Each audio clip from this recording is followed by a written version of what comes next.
go ahead and get started. Jessica, if you don't mind, going ahead and starting the recording for the broadcast. And just a reminder, we do record these so that we can share them out via eBlast, but also on our Talk Adjunct Faculty YouTube page, which will be in that upcoming eBlast. So if you're like, oh yeah, Jessica said something really cool, I can't remember what it was though, or she provided this resource, you can always go back and find that information. I want to thank Jessica, who's an instructional designer for us, for being willing to share her expertise and how to find that balance of providing good quality grading and feedback, but also finding that balance for you as an instructor as well.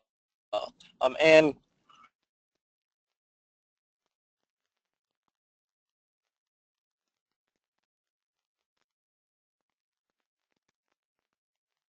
I do know, having spoken to her, that she is going to make this an interactive session. So she will ask you guys to give some feedback. I'll jump into with some feedback. And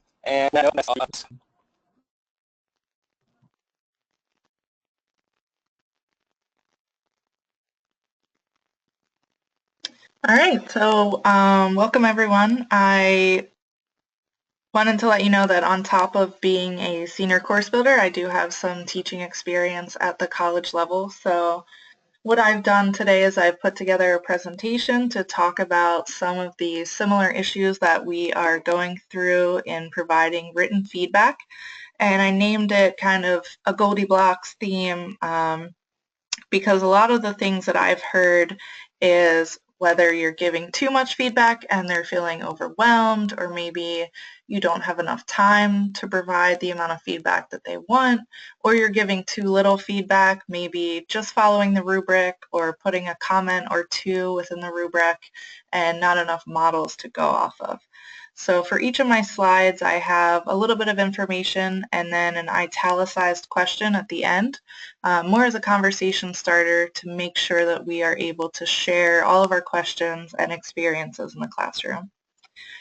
So just to get started, I wanted to do some quick introductions. So let's go through your name, maybe a couple courses you've taught, the reason you're joining us today, and just as a fun one, the best instructor you've ever had and the reason why. So I'll get us started. My name is Jessica. I currently teach English 1101 and I live outside of Savannah, Georgia, so I teach at Georgia Southern University. The reason I'm joining is because Trey circulated a survey recently for questions about faculty development and things that students and or instructors might want to consider, and effective feedback was one of the very common trends amongst advisors, teachers, designers. A lot of people have similar perspectives on coming to a consensus of providing effective feedback. It's something we all struggle with in our own ways. And I think the best instructor I've ever had was one of my college professors. And the reason why my degrees are in English education, so whenever she knew about books that I liked, she would share them and kind of drop books off, and we were just kind of book nerds together. So I think by really getting to know me and getting to know my background and interests, she made a really strong connection with me and was very inspiring. So let's see who we have here today. We have Peter and Sandy and Trey. How about we start with you, Peter?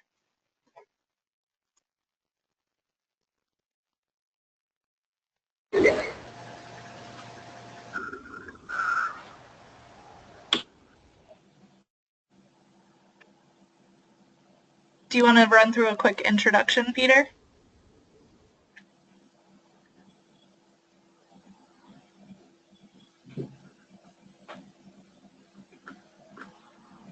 Okay.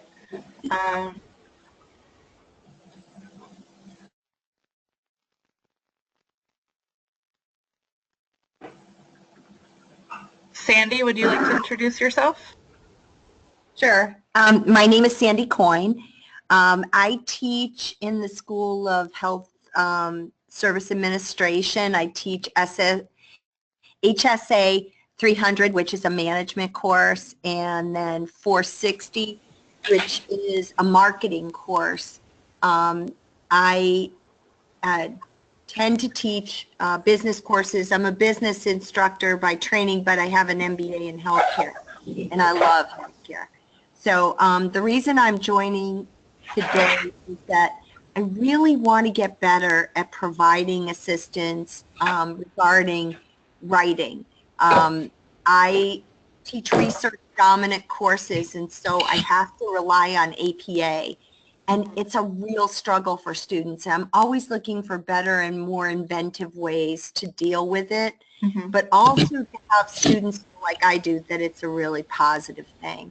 The best instructor I ever had, and why, I had a professor when I was going to STCC who was a history professor, and history was not really my thing. I was business, and yet he had a way of making it so accessible to people. And I was struck by the fact that I enjoyed hearing about history. To this day, I read historical fiction and historical books, and I try to understand how we got to where we are today. But I never would have been that way if it hadn't been for him. And I had the blessing of running into him like 10 years later, and I got a chance to tell him what a great job he did. And I've used a lot of what I saw him do in class, both online and on ground. Thank you. Yeah, it sounds like that personal connection definitely made a lasting imprint on your history course. That's really cool. So to start us off, I thought we would begin with common complaints that we hear from students. So one thing that I got just to gather some data within our college, I sent around a survey to a bunch of student-facing staff members, mostly advisors, some people on the admissions team, and there was also a student support administrator that answers all the help desk tickets. And I wanted to hear from them to see what students might be calling in and complaining about, not necessarily to their instructor, but more of venting and if there was anything that everyone was on the same page about. And I pulled a couple bullet points here of too little feedback. It's coming in too late because we have such an accelerated model. Sometimes instructors don't grade for a week or two, and one person even said the instructor only graded in week 6 and graded the entire course. So it's really hard to implement changes when feedback is coming in late, or the next assignment they might already be working on it and not understand what they're doing wrong. The feedback itself is difficult to find. There's not a lot of back and forth for the instructors. There's no true office hours that they can go knock on and ask their questions in real time. And points being deducted, but not, Sandy, like you mentioned, APA is a big struggle. I think as a writing instructor, it's something that I focus on tremendously, but I think writing across the curriculum, a lot of people have issues providing really good models of examples or resources that students should use. And I heavily rely on Al at Purdue to give them a really strong backbone of what writing should look like in APA, but it's really hard to provide an example for every single thing that you're taking a point off of. Let me see if I can pull this survey up just to show y'all. So let's see. My first question was just the common complaints, and I won't read all these off to you, but one thing that struck me as surprising was it's hard to read the comments when they're embedded in the rubric itself. So I just taught a training course for our subject matter experts, and that's something that I did with every single assignment. I went in and I put my comments in the rubric, and I thought I was doing a fantastic job, but I went back after I saw this comment in the survey, and they are really difficult to read. They are almost embedded in the rubric itself, and the font is a little bit smaller. So that's something that I captured here that I had no idea, and none of my students, so to say, complained about it.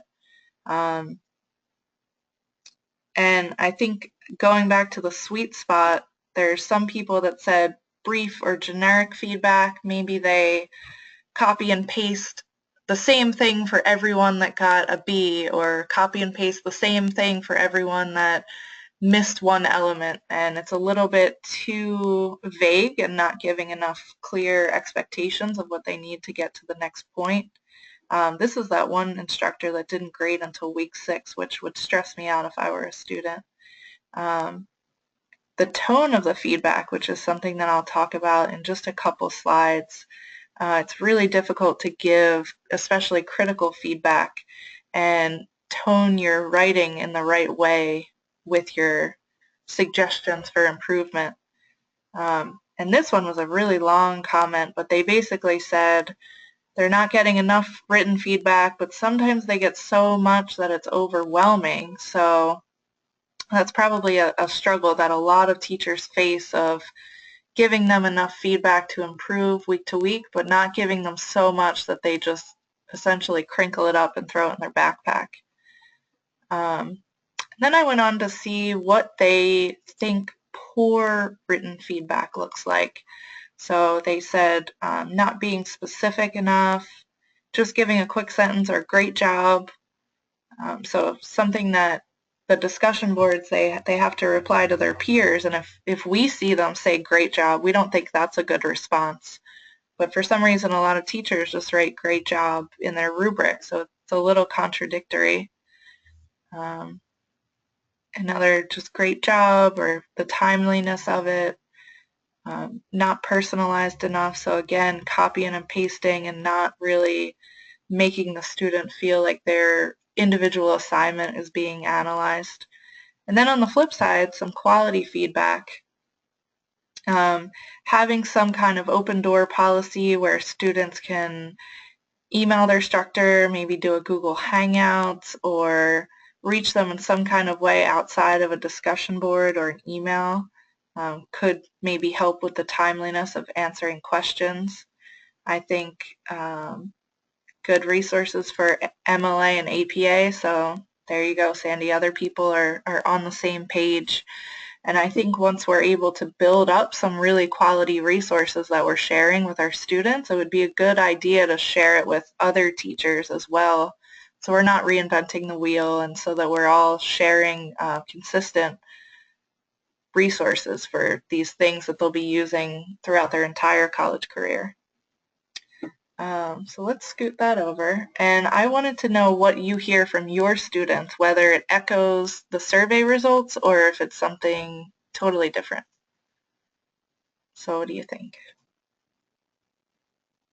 Jessica, it's Sandy, and I spend a tremendous amount of time giving feedback. I use OWL just like you do. Mm-hmm. I've created little videos and I put them up about similarity index or about APA, or I do believe that you can never give anybody enough, and I have definitive times, but I also carry my emails on my phone so that I can respond to people quickly, and particularly I try to be very available when I score. So if class ends on Saturday, I have everything scored and back to them by Monday to make sure, and then they have enough time to get ready for the next week. But also I do videos of what the assignment is actually asking for.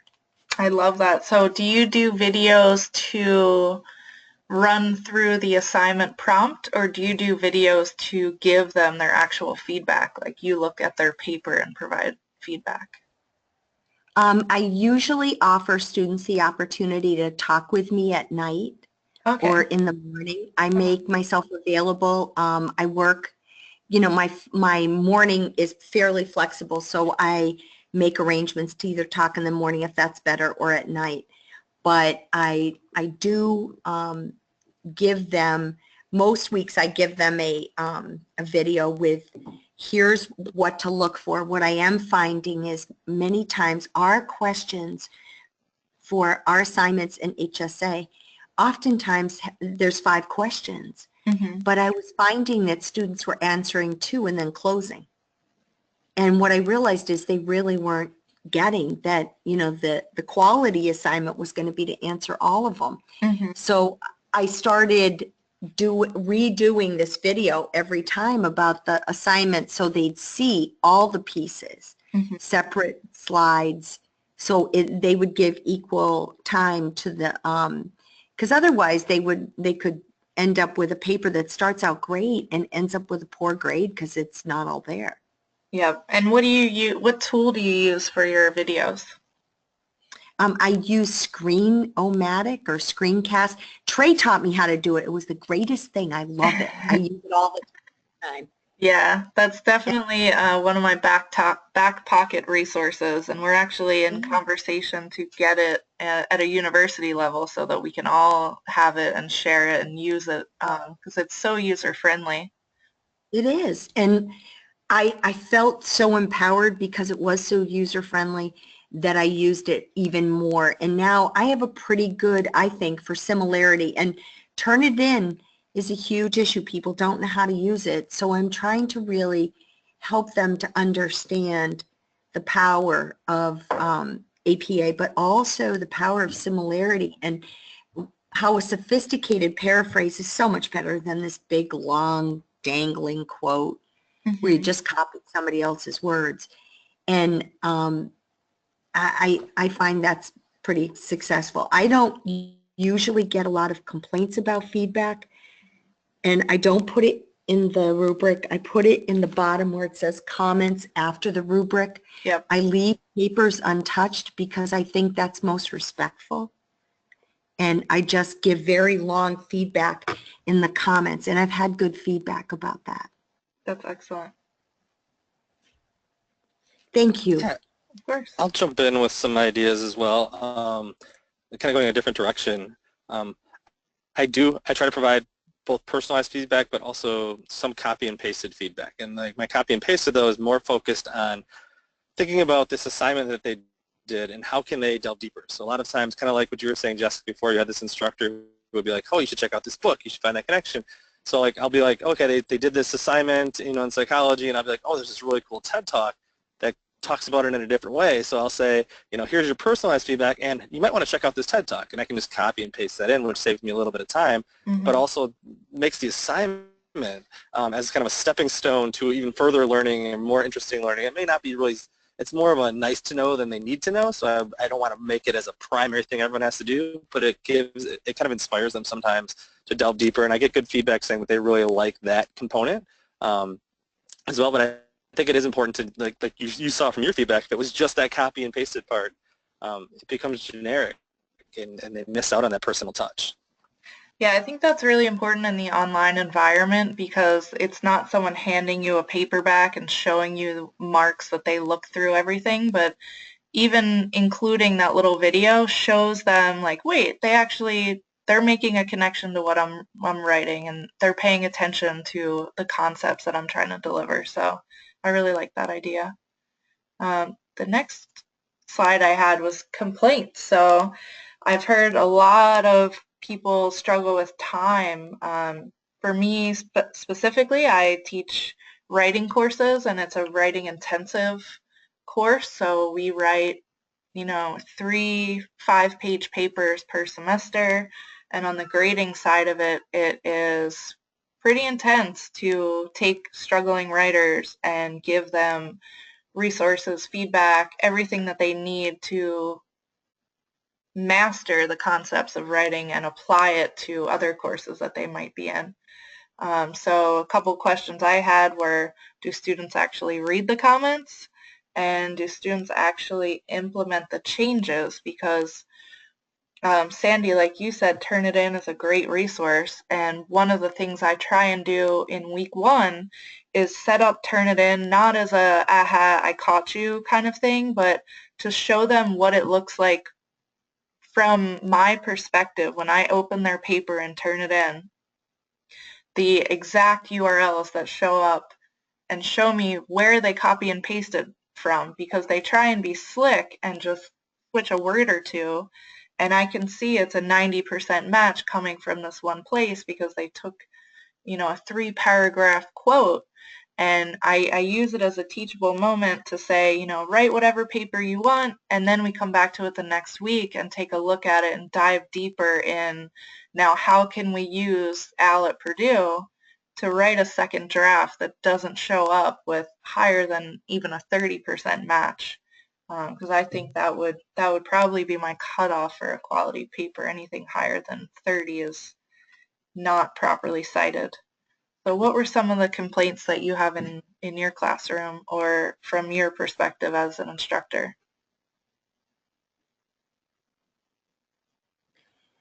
I'll I go ahead and get us find, started. Oh, go ahead, Sandy. no, you go ahead. Sorry. Okay. I just want to throw it out from, I do a lot of faculty training, obviously, and one of the complaints I hear from faculty is kind of like Jess said, too, and especially English faculty, how do I find the time to get this grading in? And I love when Sandy said, if it's due Saturday, I have it in by Monday, because that gives the students a chance to improve, to learn from it, to read the feedback. But instructors saying, I don't have time to do this. I have, especially when you're an adjunct faculty member, and maybe you have other things going on in your life. So that's one thing that I think is, a complaint that I hear, and I don't necessarily know the answer to that problem, but I'm curious to hear what other people do as well to kind of manage that time. How do you, because I'm a big proponent too of getting the assignment, getting the grading done quickly so that students get that feedback, but I'm curious to hear what everyone else does as well. Well, I was going to say that, I grade discussion on Sunday and I grade papers on Monday, and I'm struck by the fact that frequently students are, I don't know if they read my comments, but they make the same mistakes in subsequent weeks. And that's kind of disconcerting for me, because I think APA and Turnitin is all about looking at things differently and becoming better. And I know in grad school, you can get really jammed if you don't know APA. But I find that I just don't know why students don't use it. Don't use the comments that I put in. So I put it in for a few weeks, and then I typically have a week, like week 4, say in the class, where I say, hey, most of you have not used my comments that I've put in the last 3 weeks. So I'm not going to give you as in-depth comments this week, and let's see if you can put in place the changes I've suggested in the past. And some classes, they get really startled, and then they'll come and say, can you let me know if I used all of the comments?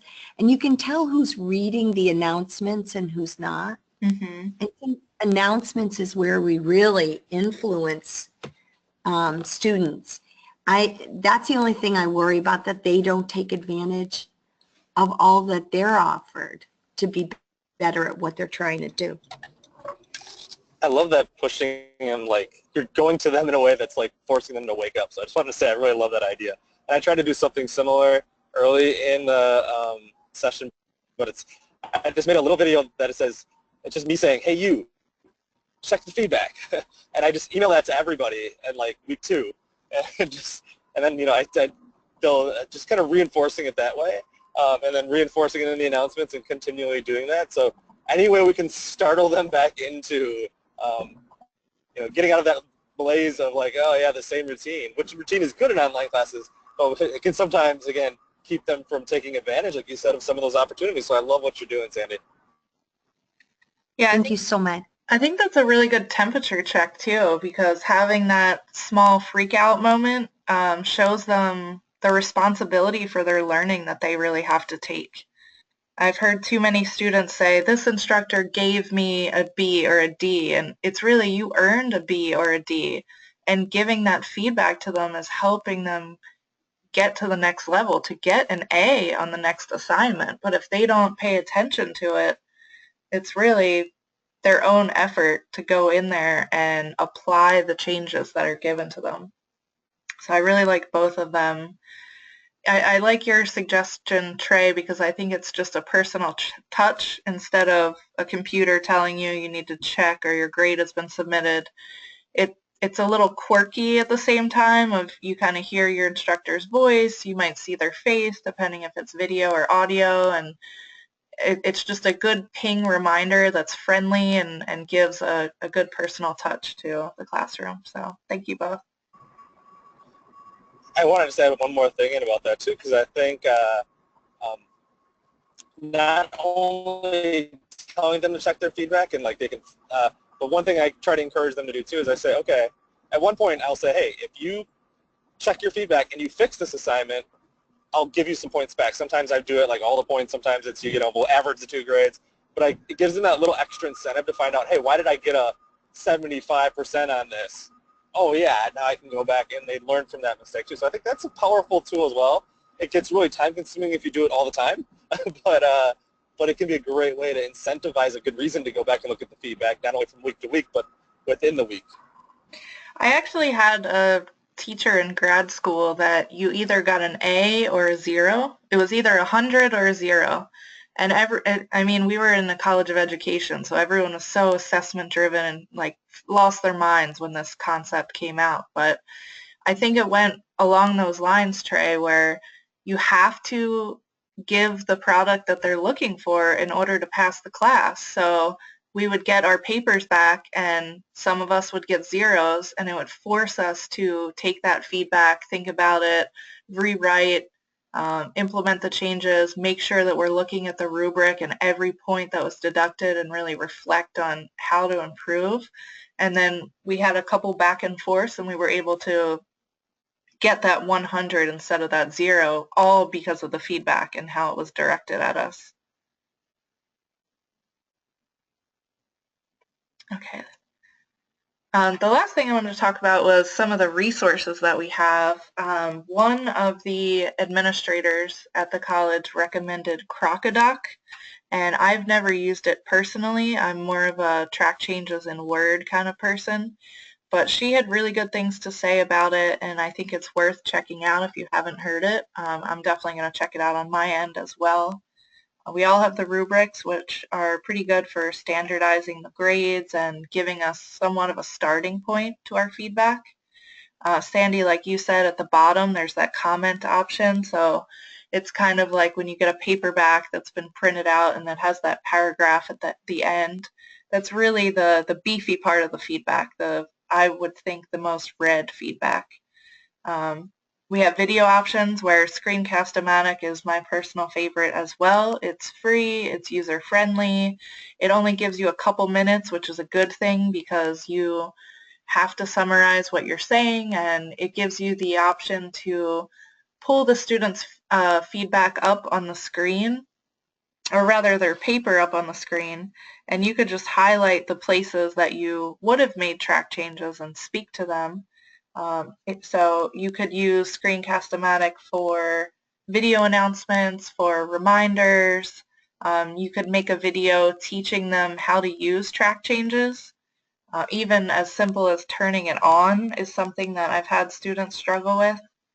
And even as a wrap up to the course, or Sandy, like you were saying in week 4, you could send a video out saying, a lot of you are struggling with implementing your feedback. This is a good reminder to go back and take a look at your papers and schedule a meeting with me if you see anything that's, out of the blue or you're